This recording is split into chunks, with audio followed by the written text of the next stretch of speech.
An bɛ segin ka na an ka kumaso kɔnɔ yan bawo an ye Mali musolaka dɔ fɛnɛ bisimila an ka plateau kan bi min ye Mali kɔnɔna la dolantanlaba ye sanfɛcilu kun kan ni an ko a ma ko basketball. Amsetu Mayiga ale ye Mali kɔnɔna la basketkɛla kɔrɔ ye min bɛ yen an bɛ waati min na ko sisan Mali musolaka minnu ni olu bɛ basketball kɛ olu ka degelikɛla fɛnɛ don ka bɔ Bamakɔ. A b'an bolo ni waati in na kumaso kɔnɔ an n'a bɛna masala a ka baaraw kun kan ka fara o bɛɛ lajɛlen kan.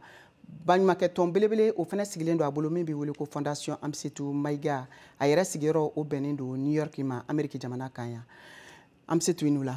Somɔgɔw bɛ di? Tɔɔrɔ si tɛ. Ayiwa an ka ɲininkali fɔlɔ an b'a fɛ k'a dɔn i n'a fɔ mɔgɔ caman b'a fɛ k'a dɔn cogo di.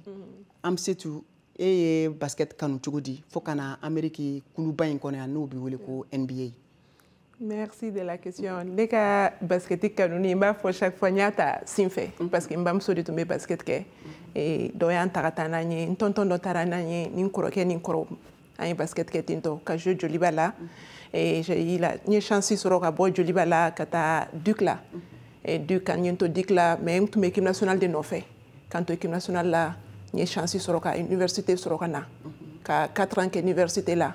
et de là aussi n ye opportunité sɔrɔ ka jouer à WNBA la. Ayiwa farikolo ɲɛnajɛ kɛrɛnkɛrɛnnenya la basket a nafa bɛ kɛ mun ye musow ma Mali kɔnɔ bawo an y'a ye ni san damadɔ laban ninnu na Mali kɔnɔna la équipe nationale olu ye jɔnjɔn sɔrɔ yɔrɔ caman tiɲɛ caman yɛrɛ an bɛ se k'a fɔ ayiwa a nafa bɛ se ka kɛ mun ye musow yɛrɛ ma. Nafa belebele fɔlɔ ye farikolo le fait que i farikolo la baara donc i ka santé yɛrɛ déjà o bɛ lakɛnɛya donc n'o bɔra yen basket ni jɔnjɔn belebele de b'a bolo Mali la an ka basketteuses bɛ gagner chaque fois ni opportunité ninnu a bɛ dayɛrɛ yɛlɛ parce que basket tɛ dɔrɔn i bɛ ballon filili min kɛ o a b'i kɛ ɲɛmɔgɔ ye a b'i kɛ ka da i yɛrɛ la a bɛ opportunité d'i ma fɛnɛ i ka se ka baara kɛ ni mɔgɔ caman ye basket ye fɛn caman di ne ma min b'a to bi ne bɛ se k'a fɔ ne bɛ fondation diriger parce que n ye leadership ɲɛmɔgɔya dege kuma mɔgɔ ɲɔgɔnw fɛ k'u la fara ɲɔgɔn kan basket y'o caman di ne ma. Ayiwa dakuruya damadɔ la NBA y'a lasɔrɔ cogo di? N b'o de fɔ parce que o bɛɛ kɛra kalan dɔ b'a la parce que n tun tɛ se ka se États-Unis yan fɔlɔ n'a sɔrɔ n tun ma kalan kɛ o de la fondation fan dɔ ye o de n b'a fɔ an t'a fɔ basket dɔrɔn mais b'a fɔ ka kalan ani basket fara ɲɔgɔn kan parce que muso don cɛ don i bɛ se ka bana o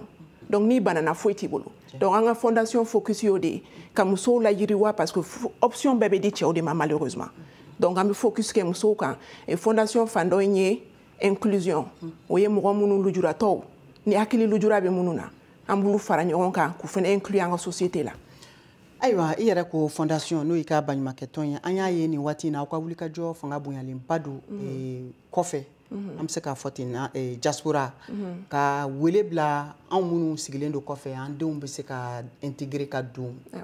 aw ka kulu la cogo min fo ka taa hali n'a kuma ka di équipe nationale yɛrɛ la awa aw ka o baaraw aw y'olu sigi sen kan cogo di aw bɛ ka wele bila mɔgɔw ma cogo di yala mɔgɔw y'aw jaabi wa? Pour le moment an ma jaabiba sɔrɔ an b'a boli la parce que an ka objectif belebeleba ye min ye malidenw ka ca diaspora la baden i b'a sɔrɔ u bɛ jouer la talentba b'u la ce serait bien an ka wulikajɔ kɛra mun ye n'olu seginna ka na jouer an ka faso fɛ a bɛ se ka taa yɔrɔ caman di Mali ma jɔyɔrɔ caman di Mali ma Mali kan ka min sɔrɔ Afrique kɔnɔna la donc an bɛ welewele min danse vraiment mɔgɔw ma fɛn fɛn ye maliyɛn fɛn fɛn bɛ diaspora la ni denw b'i bolo n'u bɛ jouer sport la mana kɛ sport fɛn fɛn en général mais an ka focus ye basket ye bien sûr o ka se ka fédération approcher ka i ka démarche daminɛ en général min ye belebele ye ka papier depuis fitini an kan ka denmisɛnninw ka Mali papier ɲini ka d'u ma comme ça a tɛ fɔ k'u naturaliser la ce sont des Maliens parce que document papier kelen bɛ fa bolo a bɛ ba bolo donc an mago b'u la olu bɛ jouer équipe la parce que équipe la i tɛ se ka nombre dɔ de bɛ i man kan tɛ ka tɛmɛ o kan donc n'u Maliens don déjà c'est déjà a bɛ kɛ plus équipe bolo donc an bɛ weleli belebeleba se Maliens fɛn fɛn bɛ kɔfɛ a ye papier ɲini aw denw ye et ni papier yɛrɛ t'aw bolo a bɛ se ka fédération approcher et an b'a démarche daminɛ. Ayiwa o diyara an ye komi an y'a fɔ aw ye cogo min nin tun ye Amsetu Mayiga ale ka laseliw ye